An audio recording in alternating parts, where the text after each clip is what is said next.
नमस्कार, आप देख रहे हैं फर्स्ट बिहार झारखंड और मैं हूं आपके साथ मोना तिवारी।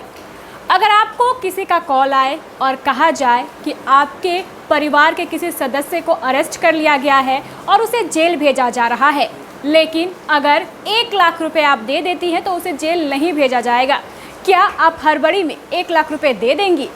अगर आप देती हैं तो आप हो गई डिजिटल अरेस्ट। जी हाँ, डिजिटल अरेस्ट। साइबर गैंग के बारे में आज कौन नहीं जानता है। जैसा कि आपको पता है, साइबर गैंग लगातार नए नए तरीके से लोगों को चूना लगा रहे हैं, चंपत लगा रहे हैं।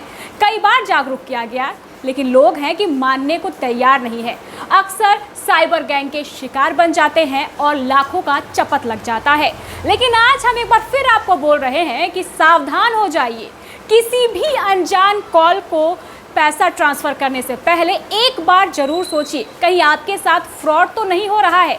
जिस घटना की हम बात कर रहे हैं, ये घटना कहीं और की नहीं, बिहार के पूर्णिया जिले की है, जहां एक महिला को डिजिटल अरेस्ट करके 94,000 रुपए का चूना लगा दिया गया। इस महिला को एक कॉल आया। पुलिस बनकर किसी अधिकारी ने कॉल किया और कहा कि आपके भाई को सऊदी में अरेस्ट कर लिया गया है, उसे जेल भेजा जा रहा है। अगर आप चाहती हैं कि आपका भाई जेल ना जाए तो 1 लाख रुपए हमारे QR कोड पर ट्रांसफ़र कर दीजिए। महिला ने वही किया जो आमतौर पर हर नागरिक आजकल कर रहा है, हड़बड़ी में गड़बड़ी। तुरंत 94,000 रुपए उस QR कोड पर डाल दिए। बस फिर क्या था, साइबर गैंग खुश हो गया और कॉल करना बंद कर दिया। थोड़ी देर बाद जब महिला ने सऊदी में अपने भाई से संपर्क किया तो उसके भाई ने बताया कि मैं बिल्कुल ठीक हूँ, मुझे अरेस्ट नहीं किया गया है। तब जाकर महिला को लगा कि हाँ, उसके साथ फ्रॉड हो गया है। इस घटना की सूचना उसने तुरंत पुलिस को दी। पुलिस ने तत्परता दिखाई और साइबर गैंग के सदस्यों को गिरफ्तार करने के लिए काम शुरू कर दिया। SP स्वीटी शेरावत ने प्रेस वार्ता करके इस पूरे कांड का खुलासा किया और बताया कि किस तरीके से लोगों की एक छोटी सी लापरवाही उनके लिए घातक साबित हो सकती है। ऐसा नहीं है कि ये पहला मामला है जिसमें साइबर गैंग ने किसी को चंपत लगाई है। आजकल साइबर गैंग डिजिटल अरेस्ट करके आपको लगातार चूना लगा रहा है। कई ऐसे खबरें सामने आ रही है जिसमें डिजिटल अरेस्ट किया जाता है। कहा जाता है कि आपके परिवार के किसी सदस्य को या तो हमने अरेस्ट कर लिया है, हम पुलिस से बोल रहे हैं, या तो हॉस्पिटल में आपके भाई, आपके परिजनों का एक्सीडेंट हो गया, पैसे भेजिए। और इसी तरीके से ये साइबर गैंग डिजिटल अरेस्ट करके आपसे ठगी कर रहा है। तो सावधान हो जाइए। जब भी कोई भी आपको अननोन कॉल आए और इस तरीके से कोई आपसे कहे कि आपको भाई को या फिर आपके परिजन को अरेस्ट किया गया है, या फिर उनकी तबीयत खराब है, या फिर कुछ और भी कोई भी बहाना हो, तो सबसे पहले आप ये करिए कि उस परिजन से संपर्क करिए। कहीं ऐसा ना हो कि आपके साथ भी वही हो जाए जो पूर्णिया की रुक्मणी के साथ हुआ है। तो रहिए सावधान और मत फंसिए साइबर गैंग के झांसे में। आगे की खबरों को जानने के लिए आप देखते रहें फर्स्ट बिहार झारखंड न्यूज। 24/7 को जो है अमौर थाना क्षेत्र में रहने वाली रुक्मणी कुमारी, लगभग 21 साल इनका उम्र है, उनके द्वारा साइबर थाना में आवेदन दिया गया कि उनको लगभग 3 से 4 घंटा डिजिटल अरेस्ट करते हुए एक साइबर ठग गिरोह के द्वारा 94,000 उनसे वसूला गया। उनके जो भाई हैं वो सऊदी अरब में काम करते हैं और उसी का हवाला देते हुए अपने आप को जो है ये साइबर गैंग के द्वारा अपने आप को पुलिस पदाधिकारी दिखाते हुए और उनको डराया गया कि उनके भाई को जो है जेल भेज दिया जाएगा, और इसी के लिए उनको 3 घंटे तक डिजिटल अरेस्ट किया। उनके साथ एक QR कोड उन लोगों के द्वारा शेयर किया गया और 1 लाख की जो है मांग की गई। जो वादनी है उनके द्वारा 94,500 रुपये जो है उस QR कोड पे ट्रांसफ़र किया गया। उसके बाद जब उनकी अपने भाई से बात हुई तब उनको पता चला कि वो एक साइबर गैंग का जो है फ्रॉड का शिकार हुई है।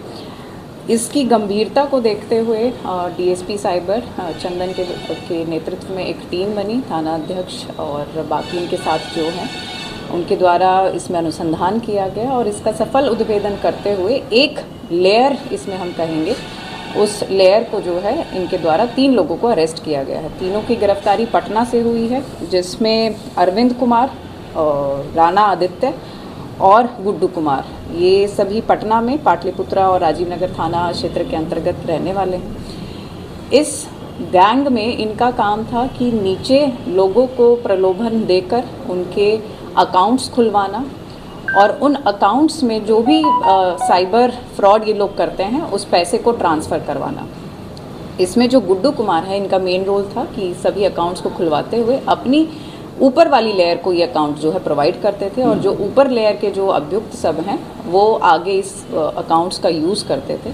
और एक टीम इनकी अलग इन लोगों ने बनाई हुई थी जो आपके विक्टिम हैं, जो वादनी हैं, उनके साथ इंटरेक्ट करके उनको इस झांसे में लाते थे कि उनके भाई जो हैं जेल भेजे जाएंगे और उनको पैसा दिया जाए। तो इनके पास से कई बैंक्स के जो हैं, Indian bank, Indian overseas, Punjab national bank, अलग अलग बैंक्स के पासबुक और रिसीट वगैरह भी प्राप्त हुई हैं। इनके पास से कुछ नोटबुक्स भी प्राप्त हुई हैं जिसमें इन्होंने पूरा अपना लेखा जोखा लिखा हुआ है कि किस व्यक्ति को कितना पैसा इन लोगों को देना है या किसका कितना उसमें कमीशन या कट रहता है। ये एक लेयर अभी अरेस्ट हुई है, इसमें काफ़ी लोग जो हैं वो भी इन्वॉल्व हैं और उस पर भी हम लोग काम कर रहे हैं और बाकी लोगों की भी जल्द गिरफ्तारी की जाएगी। गिरोह में कितने लोग शामिल? ये लेयर्स में जो है ये गिरोह काम करता है। ये एक निचली लेयर है जिनके द्वारा अकाउंट्स जो है क्रिएट किए जाते थे और उसमें पैसा मंगवाया जाता था। उन फेक अकाउंट्स का जो है इनसे एटीएम कार्ड, डेबिट कार्ड वगैरह ये लोग भी रखते थे और उसका यूज़ करते थे। तो इसमें एक, जैसा कि पहले भी हमने बताया, ये एक लेयर है, इसमें ऊपर भी कई लेयर्स हैं और इसमें आगे भी जो है हमें लगता है काफ़ी नाम इसमें आएंगे। कहाँ से ये गैंग मेन तार जुड़ा हुआ है? ये जो हैं, ये तीनों जो है पटना से थे, लेकिन इनके बाकी जो गैंग मेंबर्स हैं अभी हम लोग उनका पता कर रहे हैं। हो सकता है कि वो दूसरे ज़िला में या फिर बाहर भी रह सकते हैं और उनका भी नाम इसमें आएगा। पीड़ित या पीड़िता से सब कैसे संपर्क करता होगा? ये लोग जो है चिन्हित करते हैं, कुछ लोगों को देखते हैं, रैंडमली लोगों से बात करने का प्रयास करते हैं और जो भी इनके झांसे में आता है फिर उसको टारगेट करते हुए ये लोग उसमें आगे बढ़ते हैं। कई बार जो है आप लोग ने देखा होगा कि fake calls, fake video calls आती हैं और वो लोग उसको अपना उसको टारगेट करके इस पे काम करते हैं। तो आप लोगों के माध्यम से हमारी सभी लोगों से ये अपील भी रहेगी कि यदि किसी भी प्रकार का कोई भी वीडियो कॉल अपने आप को पुलिस पदाधिकारी बताते हुए अगर आता है तो उसके झांसे में ना आए, अपने लोकल थाना से ज़रूर संपर्क करें, साथ ही 1930 पर भी कॉल करें कि इस तरीके का आपका जो है संपर्क किया गया है। और यदि आप साइबर फ्रॉड के शिकार होते हैं तो तुरंत कॉल करते हुए टोल फ्री नंबर पे आपके अकाउंट्स भी जो है उसमें फ्रीज़ होते हैं, जो कि बाद में पैसा रिलीज़ किया जाता है। ऐसा भी धन्यवाद। किया गया था? इनके पास से कुछ अकाउंट्स मिले हैं तो उसमें हम लोग डिटेल निकाल रहे हैं और जो भी अकाउंट्स हो सब फ्रीज किया जा रहा है।